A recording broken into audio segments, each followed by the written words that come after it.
Baik, terima kasih. Sebelumnya, Assalamualaikum warahmatullahi wabarakatuh. Alhamdulillah, terima kasih kepada panitia yang sudah melihat saya. Saya kira ini tuh yang kedua kalinya ya kita membahas diabetes dan diabetes ini merupakan topik yang tidak pernah pudar ya. Selalu kita ditantang untuk memberikan intervensi yang terbaik tentunya untuk para diabetisi kita. Nah, kesempatan kali ini saya akan berbagi pengalaman sebenarnya bagaimana pelaksanaan DSMI di Rumah Sakit Fatmawati. Nah, sebelumnya saya akan menjelaskan sebetulnya apa sih yang dimaksud dengan DSMI itu. Ini sebenarnya kita sama-sama sudah tahu ya, dan tadi sudah dijelaskan sedikit sama Ibu Gugun, yaitu merupakan suatu proses berkelanjutan dalam memfasilitasi pengetahuan, keterampilan, dan kemampuan yang diperlukan untuk perawatan mandiri penyandang prediabetes dan diabetes. Jadi sedangkan tujuannya adalah untuk memperbaiki keluaran klinis status kesehatan dan kualitas hidup para diabetisi. Nah, kemudian pasien diabetes umumnya memiliki kemampuan, artinya setiap diabetisi itu mempunyai kemampuan manajemen diri yang terbatas, tetapi untuk menambah wawasan pengetahuan itu diperlukan dibantu dengan DSME ini. Nah, ini dibuang. Nah, aspek integral perawatan pasien diabetes itu nah,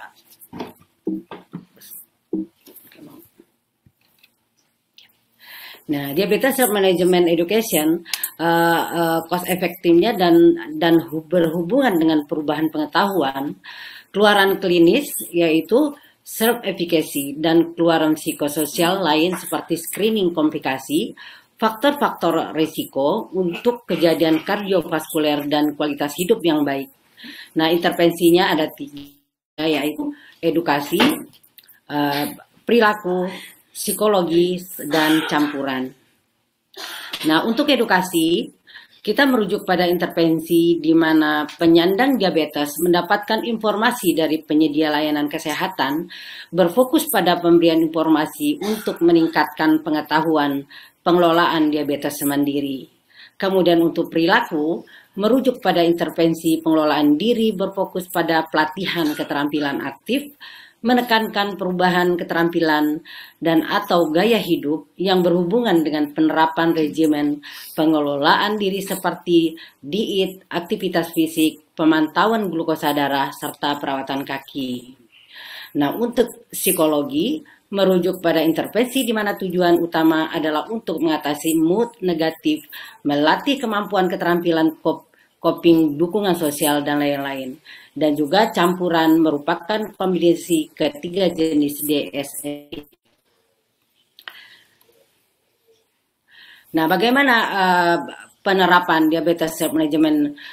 Pertama, ini pernah diteliti ya, untuk penelitian yaitu pernah diteliti pada 118 penelitian yang hasilnya melaporkan bisa menurunkan rata-rata HbA1c 0,75 dengan intervensi dan 0,17 kontrol. Reduksi A1C absolut rata-rata sebesar 0,57. Jadi betapa pentingnya dan pengaruh positif dari DSME ini. Meskipun demikian, edukasi dirasakan tidak cukup untuk menyebabkan terjadinya perubahan perilaku. Untuk merubah perilaku sehat pasien, edukasi harus dilengkapi oleh diabetes self management support atau coaching. Nah, untuk coaching ini sebenarnya ada materi tersendiri, ada ahlinya, sehingga bagaimana cara menggait pasien itu untuk mengevaluasi kepatuhan pasien dengan menjalankan terapi yang dianjurkan oleh praktisi kesehatan. Nah, Dalam penata laksanaan diabetes ini mungkin bukan hal yang baru bagi kita, yaitu ada 5 pilar dalam penata laksanaan diabetes. Nah, yang pertama adalah edukasi, yang kedua perencanaan makan atau terapi gizi, yang ketiga latihan jasmani, yang keempat obat anti diabetik dan insulin, yang kelima adalah pemeriksaan gula darah mandiri. Kesempatan kali ini kita akan membahas tentang edukasi. Nah, edukasi ini sangat penting sejawat dietitian sekalian karena pasien dengan diagnosa diabetes yang hampir bertahun-tahun datang ke rumah sakit itu hanya ingin mendapatkan obat. Jadi tidak menambah ilmu pengetahuannya. Jadi selalu tujuan dari pasien kalau kita tanya tujuan ibu ke rumah sakit apa? Untuk berobat. Selalu untuk berobat. Nah, sedangkan bertahun-tahun sampai komplikasi sampai HD ya, sampai kondisi yang sangat tidak kita inginkan. Pengetahuan pasien itu hanya ke rumah sakit untuk berobat. Nah, jadi edukasi ini betapa pentingnya buat kita sebagai dietitian dan nutrisionis, terutama rekan-rekan yang ada di puskesmas yang menjadi pertama kali yang dia ada di frontliner ya. Frontliner kesehatan masyarakat itu adanya sebetulnya rekan-rekan di puskesmas. Karena kalau kita di rumah sakit itu sudah sifatnya adalah kuratif dan rehabilitatif. Nah, jadi sebenarnya yang perlu ditingkatkan nih PR buat kita semua nih, terutama untuk teman-teman Bu Gugun yang ada di DKI ya, bagaimana kita mengajak rekan-rekan sejawat dietitian dan nutrisionis yang ada di puskesmas untuk meningkatkan layanan edukasi atau penyuluhan yang ada di puskesmas atau posyandu atau posbindu, karena kebanyakan hampir rata-rata orang mendapatkan informasi diabetes itu dari segala penjuru dan informasi yang didapat belum tentu benar. Itu yang membuat peningkatan diabetes di Indonesia itu semakin tinggi. Nah, kita lanjutkan yaitu ini sebetulnya adalah materi mengenal diabetes mellitus yang kita sampaikan di pasien dan rekan-rekan diabetisi di rumah sakit khususnya. Dan ini juga boleh nih kalau sejawat dietitian dan nutrisionis ingin melanjutkan ini di tempatnya masing-masing karena disampaikan dengan bahasa yang sangat sederhana dan mudah dimengerti insya Allah, dan ini yang kita berikan kepada pasien-pasien kita. Nah, ini tadi sudah dijelaskan oleh Bu Gugun. Kita sebetulnya ini bukan suatu prestasi ya, kita adalah juara 5 dunia ya diabetes. Ini menjadi PR kita bersama dan sangat berat sebenarnya, dan ini merupakan tugas kita bersama untuk bagaimana caranya menaikkan prestasi dari 5 besar kalau bisa menjadi di atas 10 besar dunia ya. Jadi sangat sedih sebenarnya ya. Nah, kita mulai saja. Diabetes. Nah, diabetes itu apa sih? Kalau teman-teman diabetes tanya, diabetes itu berasal dari bahasa Yunani yang artinya pancuran. Kemudian mellitus artinya rasanya manis. Nah, diabetes sama dengan kencing manis atau sering disebut di awam itu adalah penyakit gula. Sakit apa? Gula. Kenapa? Karena kebanyakan gula di dalam tubuhnya ya. Nah, kemudian pengertiannya yaitu suatu kelompok penyakit dengan ciri adanya kadar gula atau glukosa yang tinggi di dalam darah yang terjadi karena gangguan produksi insulin, kerja insulin, atau kedua-duanya.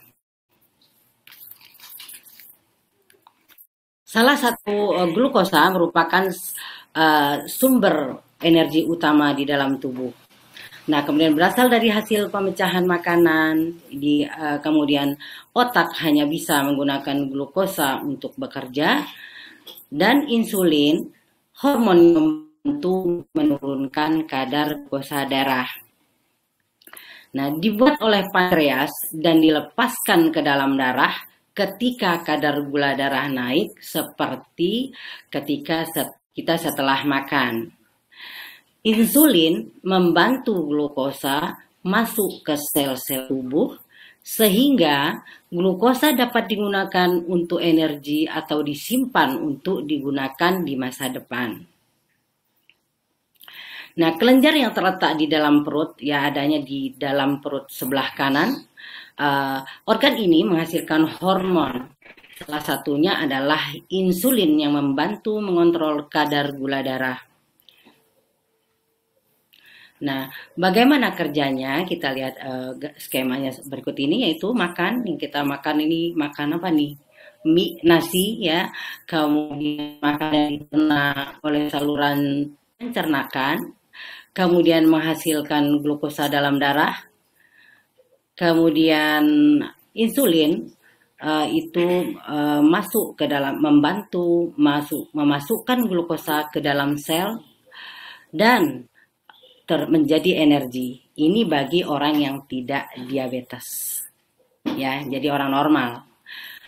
Bagaimana dengan orang dengan diabetes? Makanan, kemudian makan dicerna saluran pencernaan. Setelah itu insulinnya tidak ada, atau punya tapi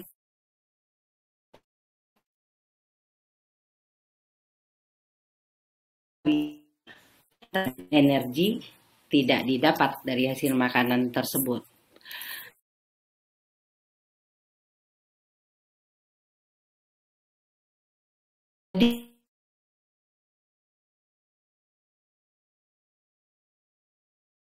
Jadi nggak sampai darah menjadi tinggi. Nah, DM dibagi ada beberapa, yaitu 4. Pertama, DM tipe 1, di mana sistem kekebalan tubuh menyerang pankreas dan menghancurkan sel-sel pembuat insulin dan harus memakai insulin seumur hidup. Sedangkan DM tipe 2, di mana pankreas masih bisa menghasilkan insulin, tetapi tubuh tidak merespon dengan benar. Yang ketiga adalah DM tipe lain, ini biasanya ada autoimun atau bisa juga ada kanker pankreas dan lain-lain. Yang keempat adalah DM pada kehamilan. Nah, DM tipe 2 meliputi 90% dari semua populasi. Jadi terbanyak adalah DM tipe 2. Nah, kalau zaman dulu DM tipe 2 ini orang hanya mengetahui karena keturunan, tetapi sekarang sudah terbalik. Ini karena lifestyle, pola makan, pola hidup yang salah yang menyebabkan meningkatnya DM tipe 2 saat ini.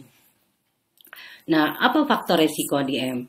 Pertama adalah karena pola makan, kemudian gaya hidup tidak aktif, keturunan, karena faktor usia. Nah, kalau usia ini, kalau diabetes sudah 70 tahun mungkin nggak ada masalah ya, karena benar-benar faktor usia.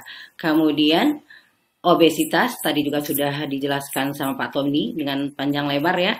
Kemudian karena hipertensi, kolesterol tinggi, penyakit jantung, dan riwayat diabetes saat hamil, melahirkan anak dengan berat badan yang besar. Nah, jadi seringkali terjadi pada diabetes gestasional itu ibu hamil pada saat hamil gula darahnya tinggi, setelah hamil biasanya membaik.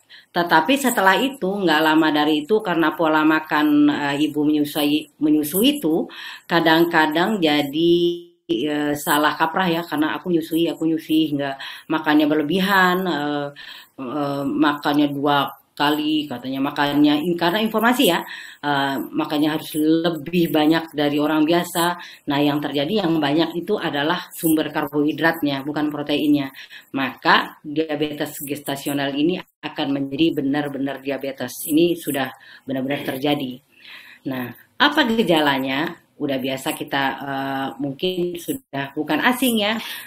Yang pertama cepat lapar, sering kencing, kesemutan, luka suka sembuh, kemudian berat badan menurun. Nah, yang paling sering membuat orang happy adalah ini nih, sejawat sekalian, yaitu berat badan menurun. Wah, aku berhasil nih dietnya karena berat badannya menurun. Begitu dicek gula darahnya 500. Nah, itu karena apa? Karena ketidaktahuan daripada dietisi tentang diabetes. Jadi mereka menganggap kalau berat badan turun itu karena berhasil. Padahal karena diabetes. Itu adalah salah satu contoh kasus. Nah, kemudian yang lain adalah gejala yang selanjutnya adalah penglihatan kabur. Nah, ini contohnya adalah pasien sering sekali bergonta-ganti kacamata. Dia pikir plusnya nambah atau minusnya nambah matanya, ternyata begitu dilihat adalah ternyata gula darahnya sangat tinggi. Nah, itu bahkan ini artinya sudah jadi komplikasi ke mata. Nah, dianggap itu karena matanya ke dokter mata, begitu berkunjung ke dokter mata ternyata karena gula darahnya tinggi. Kemudian badan gatal-gatal, riwayat melahirkan lebih dari 4 kilo, kemudian gairah seks menurun. Itu adalah ada beberapa gejala khas diabetes. Nah, bagaimana diagnosisnya? Mungkin ini kita hanya pengingat saja, yaitu yang pertama adalah kadar gula darah puasa lebih dari 126. Nah, jadi kalau sudah lebih dari 126, puasa yaitu tidak boleh makan dan minum kecuali air putih selama minimal 8 jam. Bagaimana kalau gula darahnya 127, 125, yaitu berarti masuk ke prediabetes. Kalau 127 itu tetap diabetes enggak, Bu? Tetap diabetes karena dengan 126 atau lebih itu sudah didiagnosis diabetes. Tetapi ingat puasanya harus 8 jam. Kemudian hasil tes toleransi glukosa oral mencapai 200 mg atau lebih besar. Jadi tes sebanyak 75 gram yang dicampurkan air, kemudian setelah 2 jam minum air gula tersebut, gula darah diperiksa hanya adalah 200 mg atau lebih. Jadi 200 sudah didiagnosis diabetes. Yang ketiga, hasil pemeriksaan gula darah sewaktu mencapai 200 mg per dl atau lebih besar. Jadi kalau gula darah sewaktu 200 berarti itu juga sudah terdiagnosa diabetes. Nah, kadar gula darah sewaktu adalah hasil pemeriksaan gula darah yang dilakukan kapan saja secara acak. Jadi tidak perlu berpuasa dulu. Yang keempat adalah jika nilai HbA1c mencapai 6,5% atau lebih. Jadi kalau sudah 6,5 berarti ini juga sudah didiagnosa diabetes. Nah, bagaimana tata laksananya? Tata laksananya itu ada dua, yaitu edukasi dan obat-obatan. Nah, edukasi itu pertama adalah diet, jelas ya, diet, pengaturan makan, kemudian manajemen stres. Tapi ini stres ini bukan stres karena macet di Jakarta, tapi dia stres karena penyakitnya ya. Kemudian latihan jasmani ini adalah suatu terapi yang sangat sulit ya, sangat sulit ini ya. Kemudian yang kedua berhenti merokok, perawatan kaki dan pemeriksaan gula darah mandiri, yaitu sesuai dengan 5 pilar tadi ya. Nah, kemudian obat anti hiperglikemik oral, obat-obatan, kemudian insulin, agonis atau GLP-1. Jadi ini kalau ini adalah ranahnya medis ya atau dokter, tapi kita ada di sini. Kemudian di pola makan ini sebetulnya menjadi slogan ya. Slogan tadi juga sudah dijelaskan oleh Pak Tony dan Bu Gugun. Nah, jadi bagaimana kita merencanakan jumlah kalori harian, jenis makanan, dan jadwal makanan. Tetapi ini juga tidak mudah. Kita hanya selama ini slogan ini masih sangat jauh ya daripada kenyataan yang kita hadapi sehari-hari. Nah, jadi sekarang itu ada metode yang personalized ya. Jadi kita tidak bisa merubah pola makan seseorang yang dia sudah biasa makan dari lahir seperti itu, tiba-tiba begitu dia diabetes kita suruh rubah seperti ini. Ini sangat tidak mudah. Jadi kita yang harus menyesuaikan bagaimana kebiasaan makan pasien itu dengan kita memasukkan edukasinya, sehingga akan lebih mudah dijalankan oleh para diabetisi. Kemudian aktivitas fisik tadi juga sudah disinggung oleh Bu Gugun ya sama Pak Tony, yaitu frekuensinya minimal 3 sampai 5 kali per minggu. Kemudian waktunya 30 sampai 45 menit per hari, yaitu total per minggunya lebih kurang 150 menit. Jeda antar latihan tidak lebih dari 2 hari berturut-turut. Nah, jadi kalau untuk olahraga ini kita bisa menganjurkan kepada diabetisi dilakukan yang paling mudah, jadi tidak banyak persyaratan ya, harus ikut klub senam tertentu atau ada persyaratan-persyaratan yang lain, tetapi bagaimana supaya mudah dijalankan. Pasti kita harus menjelaskan bagaimana caranya para diabetisi itu menjalankan olahraga anjuran, contohnya menggunakan sepatu, kemudian mengkonsumsi karbohidrat sebelum melakukan olahraga, dan waktunya durasi waktunya bertahap. Kalau misalnya 30 menit enggak sanggup ya bisa 15 menit sampai 20 menit dulu, kemudian selanjutnya akan ditingkatkan sampai 45 menit per hari. Kemudian target pengobatannya adalah pertama adalah IMT, yaitu 18,5 atau kurang dari 23. Ini sebenarnya sangat sulit apabila pasien kita obesitas ya. Kalau udah obesitas sebetulnya kita cukup menurunkan 10% dari berat badan semula, itu udah lumayan berhasil. Kemudian selanjutnya adalah gula darah sebelum makan yaitu 80 sampai 130 mg per dl, gula darah setelah makan 80 sampai 180 mg, dan HbA1c di bawah 7. Jadi targetnya tidak muluk-muluk seperti orang normal. Jadi kalau orang diabetes, dia jangan kita kasih target gula darahnya 100. Itu mereka akan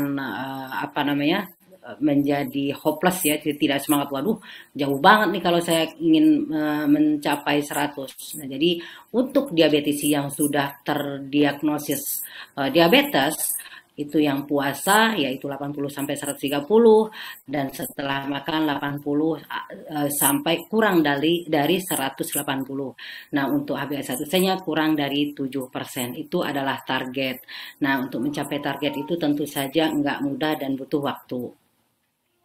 Nah, kemudian tekanan darah yaitu kurang dari 140/90, harus kurang dari itu ya. Kalau lebih dari itu harus diterapi diet diabetes rendah garam ya. Kemudian LDL kurang dari 100 atau kurang dari 70 bila beresiko sakit jantung dan pembuluh darah. HDL lebih dari 40 mg DL kalau laki-laki dan lebih dari 50 mg per DL kalau perempuan. Sedangkan trigliserida adalah kurang dari 150 mg per DL. Nah, komplikasi diabetes ini juga merupakan PR besar ya bagi kita, bagaimana caranya supaya diabetes itu jangan sampai terjadi komplikasi. Nah, mencegah komplikasi ini tadi Bu Gugun sudah singgung ya. Sebenarnya ini adalah tugas para sejawat dietitian nutrisionis yang ada di puskesmas, sedangkan pasien-pasien diabetes yang sudah di rumah sakit ini sudah terjadi ini semua nih. Semua sudah terjadi ini. Jadi jarang nih pasien dirawat di rumah sakit itu belum ketemu ini. Ini udah ada semua nih. Nah, jadi gimana caranya rekan-rekan sejawat dietitian dan nutrisionis yang ada di puskesmas itu untuk lebih militan lagi menjalankan penyuluhan ya di sebagai frontliner pelayanan kesehatan. Nah, ini kenapa gampang sekali banyak sekali yang sudah terjadi ini seperti stroke, retinopati, penyakit kardiovaskuler, penyakit mulut, nefropati diabetik, disfungsi seks dan neuropati diabetes. Nah, kenapa? Karena di dalam tubuh kita itu isinya hanya dua macam, yaitu pembuluh darah dan pembuluh syaraf. Nah, jadi kalau tubuh kita sudah kelelep sama namanya si gula ini, tentu saja akan sangat sulit sekali merecovery kembali untuk normal kembali. Nah, seperti ini nih kita lihat ya. Kalau ini adalah potongan melintang arteri normal. Ini robekan pada dinding arteri. Sedangkan penimbunan lemak pada dinding pembuluh darah seperti ini.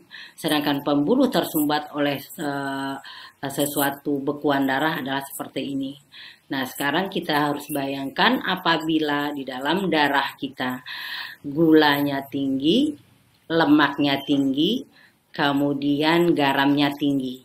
Ini akan terjadi penyumbatan. Nah, kalau sudah terjadi penyumbatan, ini sudah sangat-sangat repot sekali mengatasinya. Nah, serangan jantung, stroke, kemudian penglihatan kabur secara perlahan, yang tadi saya sebut adalah pasien berkali-kali datang ke rumah sakit, ke dokter spesialis mata, ternyata kalau di rumah sakit besar udah otomatis dokter itu sudah aware ya, pasti disuruh cek lab dulu sebelum dia memberikan terapi pengobatan mata. Nah, begitu periksa lab, nah gula darahnya baru boom 500, 600. Nah, penglihatan kabur secara perlahan, terlihat bayangan atau area gelap, kemudian gangguan penglihatan terutama di malam hari. Nah, kemudian kerusakan ginjal. Ini juga terbanyak. Semuanya banyak ya, terbanyak. Nah, pasien-pasien yang HD di rumah sakit Fatmawati itu hampir 80% riwayat diabetes, yang sisanya dari hipertensi ya, tetapi hampir 80% dari diabetes. Bagaimana caranya peranan kita nih sebagai dietitian atau nutrisionis, kita berperan di sini, jangan sampai terjadi masalah ginjal nih sehingga kos pembiayaan di rumah sakit itu menjadi tinggi dan selalu meningkat setiap tahun. Kemudian gangguan pembuluh darah kaki menjadi terasa dingin, terlihat biru, luka sulit sembuh. Nah, ini paling sering ya. Mungkin sejawat dietitian bukan hal yang baru nih kalau melihat pasien diamputasi di rumah sakit, atau kita melihat pasien-pasien neuropati yang kakinya sudah bengkak, sudah hitam, itu sudah suatu hal yang biasa kita lihat di rumah sakit. Nah, kaki kurang dapat merasakan sakit, panas dan dingin, rasa terbakar dan terasa sakit, kaki kering dan bersisik, kulit mengelupas dan retak. Nah, ini adalah salah satu gejalanya yang masalah pada kaki. Nah, kemudian tipsnya adalah pengelolaan diabetes. Pertama adalah diabetes adalah tidak dapat sembuh, tetapi dapat dikelola kesehatan agar tetap dapat beraktivitas. Kemudian menjaga berat badan yang sehat agar tidak kehilangan berat badan maupun kelebihan berat badan. meningkatkan kontrol kesehatan dan diabetes secara keseluruhan. Kemudian jadilah aktif secara fisik. Nah, ini sering masalah nih sejawat sekalian. Jadi pasien-pasien atau para diabetisi itu sering manja ya, karena mereka merasa sakit, mereka merasa serbanya dilayanin di rumah oleh anaknya. Kenapa? Karena belum teredukasi. Padahal pasien diabetes itu harus tetap aktif secara fisik di rumah. Jadi bukan dilayani, tetapi mereka tetap bisa melakukan aktivitas fisik seperti biasa. Nah, akibat fisik yang meningkat dan sensitivitas insulin juga akan meningkat kalau fisiknya selalu aktif. Nah, kemudian hindari kadar gula darah di bawah normal. Nah, mungkin ini juga bukan hal yang baru, bahwa lebih berbahaya pasien hipoglikemi daripada hiperglikemi. Nah, karena kalau pasien hipoglikemi itu akan secara cepat terjadi kerusakan saraf otak dan bisa cepat memberikan berpengaruh pada penurunan kesadaran pada pasien, dan pengelolaannya akan lebih rumit daripada pasien yang hiperglikemi. Kemudian yang kelima, tahu kadar kolesterol. Obat penetral kadar kolesterol membantu melindungi jantung. Nah, ini adalah ranahnya ranahnya medis ya. Nah, tetapi kita juga tetap harus memberikan informasi tentang makanan-makanan sumber kolesterol yang bisa membantu menurunkan kolesterol para diabetisi. Nah, kemudian yang keenam, apakah tekanan darah diperiksa secara teratur? Nah, tingkatkan tekanan darah yang baik sehingga bisa melindungi jantung dan ginjal. Nah, jadi harus benar-benar kita memberikan edukasi itu secara komprehensif sehingga pasien itu tidak mendapatkan informasi dari luar yang kurang lengkap atau kurang benar ya. Jadi walaupun di luar sana mendapatkan informasi tentang diabetes itu sangat banyak sekali, tetapi kita harus meluruskan bagaimana caranya supaya jangan sampai diabetes itu mencegah jangan sampai diabetes itu komplikasi. Itu sebetulnya tugas utama. Tapi ini tugasnya para sejawat dietitian dan nutrisionis di puskesmas. Kemudian tidak merokok, jelas ini sepakat ya dengan Pak Tony, tidak merokok. Kemudian tip menjadi dietisi ini yaitu membuat perencanaan makan dengan ahli gizi, perencanaan aktivitas fisik atau olahraga, ingat waktu kapan Anda harus minum obat. Nah, jadi ini juga harus sinkron. Jadi pola makan, olahraga, obat itu harus sinkron. Menyusun perencanaan bagaimana kapan harus periksa gula darah. Kemudian target kadar gula darah. Kemudian jadwal rutin pemeriksaan kesehatan, terutama HbA1c, tekanan darah, dan kadar kolesterol. Nah, kasus diabetes tipe 2 sebetulnya adalah 70% dapat dicegah dengan konsumsi makanan sehat serta olahraga teratur. Nah, cegah diabetes, selamatkan masa depan kita. Nah, kemudian saya akan menceritakan sedikit tentang pengalaman Rumah Sakit Fatmawati yang sudah menjalankan edukasi diabetes dari 2006. Nah, saya sudah lumayan sebagai edukator itu sudah menjalankan edukasi ini.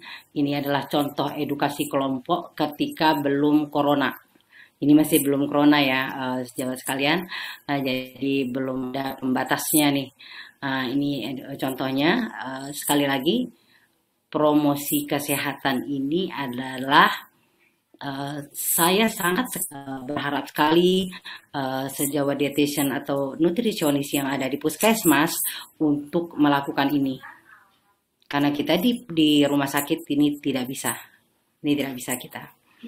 Hanya kita bisa mengajak keluarganya saja, ya keluarganya. Nah, tetapi kalau di posyandu, posbindu, puskesmas ini sangat-sangat bisa dilakukan. Nah, di Rumah Sakit Fatmawati kita ada diabetes care model. Di Fatmawati Hospital ini ada beberapa yang kita lakukan sudah sangat lama sekali, dan apa namanya, ini sudah secara berputar kita jalankan setiap bulan. Jadi gambaran sedikit tentang Rumah Sakit Fatmawati merupakan rumah sakit vertikal Kementerian Kesehatan dengan rumah sakit pendidikan kelas A. Nah, di rumah sakit pusat layanan diabetes terpadu, atau kita sering sebut PLDT, Pusat Layanan Diabetes Terpadu, RSUP Fatmawati, pelayanan unggulan dan dikelola oleh KSM Penyakit Dalam. Jadi kita bekerja sama dengan dokter penyakit dalam, dan alhamdulillah saat ini saya sangat bersyukur sekali karena dokter-dokter penyakit dalam di Rumah Sakit Fatmawati masih mempercayai sebagai ikut tim pengelola ini, karena di sebelah ada yang sebenarnya sangat ingin bergabung di sini, tetapi saat ini sih belum. Insya Allah jangan sampai, ya. Jadi itu adalah tugasnya kita sebagai dietitian. Jangan sampai ini ranah kita diambil alih oleh tetangga sebelah, ya. Nah, kemudian pusat layanan diabetes ini merupakan fasilitas one stop service untuk pasien DM rawat jalan yang berfokus pada pengelolaan diabetes, edukasi diabetes, pelatihan edukator diabetes, serta penelitian. Nah, timnya ada multidisiplin yang terdiri atas konsultan metabolik endokrin dan diabetes, dokter spesialis penyakit dalam, edukator diabetes yang sudah terlatih, yaitu perawat terlatih, ahli gizi terlatih, serta staf farmasi terlatih. Jadi ini sudah jalan, ya. Kemudian kita menjalankan edukasi kelompok di rawat jalan, yaitu setiap Selasa dan hari Kamis, yaitu jam 9 sampai jam 12. Nah, kemudian edukasi perorangan, kita sebagai edukator kita sudah terjadwal. Sebagai edukator gizi kita sudah ada 6 orang, kita bergantian. Kemudian dari Senin sampai Jumat dari jam 8 sampai jam 16. Jadi ini kita tidak stay di poli, tetapi kita on call. Ketika ada pasien lari lagi, sedang masih di ruangan lari ke poli, sedang ngonsulin cepat-cepat lari. Pokoknya seperti itu, seru karena bersyukur kita masih dipakai, alhamdulillah. Kemudian klinik kuku dan kaki diabetesnya Senin sampai Jumat sama, dapur dan kedai diabetes Senin sampai Jumat jam 8 sampai 16, perpustakaan dan penelitian diabetes Senin sampai Jumat, serta ada sekretariat persadia unit RSUP Fatmawati. Nah, kemudian aktivitas lain adalah kita edukasi kelompok yang terstruktur, terjadwal setiap hari Selasa dan Kamis. Targetnya adalah pasien diabetes baru, pasien diabetes yang baru pertama kali berobat di RSUP Fatmawati. Jadi yang berobat di Fatmawati yang ikut dalam edukasi diabetes ini bukan hanya pasien Fatmawati, banyak dari pasien-pasien dari Rumah Sakit Pondok Indah, dari Cinere, karena mereka mendapat informasi dari teman, dari saudara, kalau di Rumah Sakit Fatmawati itu ada edukasi diabetes yang secara struktur dan terus-menerus. Nah, kemudian pasien diabetes lama yang dianggap perlu. Nah, ini pasien-pasien yang rawat jalan, tadi juga sudah dijelaskan sama Pak Tony, ya, bahwa memang tidak cukup satu kali untuk konsultasi itu. Kita bagaimana mungkin kita menjelaskan pengetahuan gizi dalam setengah jam. Jadi kita harus memberikan bertahap informasinya kepada pasien sehingga pasien itu dia bisa mendapatkan step by step informasi. Nah ini juga alhamdulillahnya dokter penyakit dalam itu selalu mengevaluasi. Kalau kita sudah memberikan edukasi, ditanya lagi tuh sama si endokrin, ditanya mengenai makan, nggak tahu kok, balik lagi ke gizi, balik lagi bisa 3 atau 4 kali, 5 kali, pokoknya berkali-kali sampai benar-benar pasien itu paham. Ya tolak ukurnya apa? Tolak ukurnya akan pasien itu mandiri apabila gula darahnya terkontrol dengan baik. Jadi ada istilah pasien itu sukses berobat dan menggunakan terapi gizi itu apabila dari hari ke hari itu obatnya menurun, bukan nambah.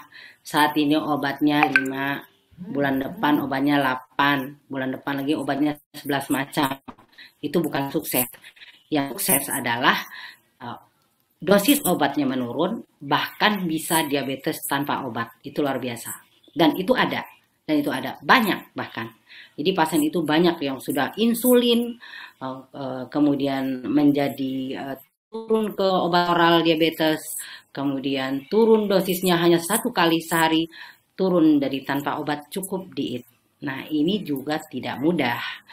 Nah kemudian keluarga pasien dan masyarakat umumnya yang berminat ini, kita selalu menganjurkan para diabetisi itu untuk setiap kali edukasi membawa anggota keluarganya. Jadi tidak sendiri. Jadi jadi kita lumayan rame tuh di edukasi kelompok ya. Kalau pasiennya 10 dengan anggota keluarganya udah 20. Nah, jadi bayangkan rame sekali, tapi sangat bagus sekali karena kalau kita hanya memberikan edukasi kepada pasiennya, pasien itu nanti belum tentu bisa menerjemahkan apa yang kita sampaikan. Ya, jadi harus ada anggota keluarganya. Sama juga kalau kita memberikan edukasi perorangan, tetap harus didampingi oleh keluarganya. Kemudian edukasi kelompok komprehensif tentang diabetes dibagi dalam beberapa topik. Kemudian edukasi yang dilakukan adalah terstruktur dan pasien center. Nah ini kita ada materi kelompoknya adalah ini, yaitu mengenal diabetes, terapi gizi, ini salah ya, maaf Bu Gugun belum berubah, olahraga, kemudian obat-obatan, perawatan kaki diabetes, serta hipoglikemi. Nah jadi ini catat sejawat dietitian kalau memberikan edukasi ke pasien nih, baik kelompok atau perorangan ini harus benar-benar dicatat nih hipoglikemi ini. Dan cara penanggulangannya secara mudah dipahami oleh pasien ataupun keluarga pasien. Karena kasus hipoglikemi di UGD itu sangat tinggi sekali. Ya, sangat tinggi sekali. Nah, kemudian untuk materi lanjutannya, pemeriksaan gula darah mandiri, memasak bagi diabetisi atau fun cooking class, kemudian teknik injeksi insulin, kemudian persiapan bulan puasa Ramadan. Biasanya 2 bulan sebelum puasa kita sudah materinya terus menerus tentang puasa Ramadan. Jadi kayak kemarin kita puasa April, dari Februari kita sudah materinya Ramadan terus berputar di IT Ramadan sampai pengobatannya dan lain-lain. Semua kita bahas selama 2 bulan berturut-turut. Kemudian yang terakhir adalah bunga rampai. Nah, bunga rampai ini kita menggunakan map di Fatmawati itu ada namanya map yang kita bahas beberapa topik, kemudian kita seperti permainan ular tangga. Nah ini adalah Bu Herlina. Ya, izin Bu, 3 menit lagi. Aduh, baik. Makasih. Oke, makasih. Nah ini adalah gambaran edukasi kelompok nih di ruang edukasi kelompok. Kemudian tadi sudah ya, yaitu pasien diabetes baru, pasien diabetes yang baru pertama kali, kemudian keluarga pasien dan masyarakat umum yang berminat. Nah, kemudian klinik edukasi perorangan privat materi sesuai kebutuhan pasien yang dinilai. Kemudian ini kebetulan saya pas.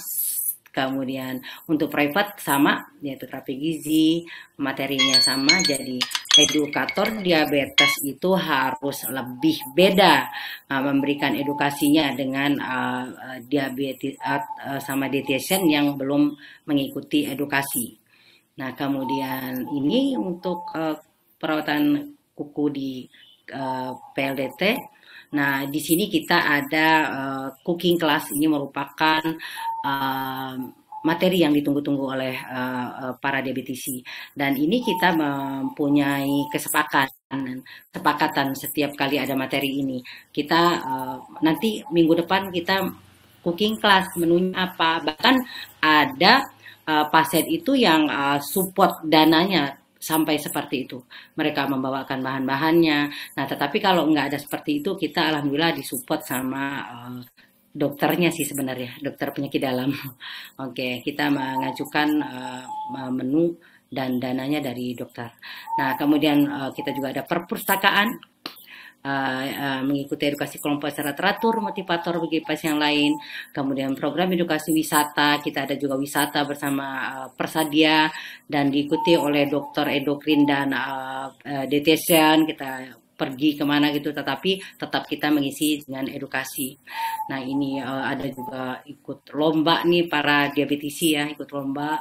Kemudian pasien baru ini adalah alurnya, saya kira ini sudah ya.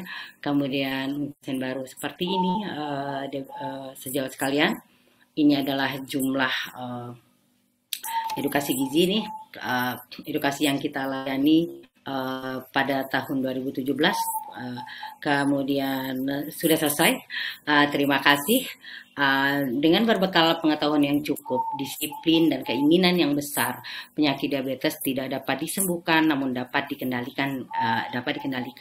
Dan kalau sudah terkendali itu bukan sembuh, itu catatannya, bahwa diabetes tidak bisa sembuh tetapi bisa dikendalikan.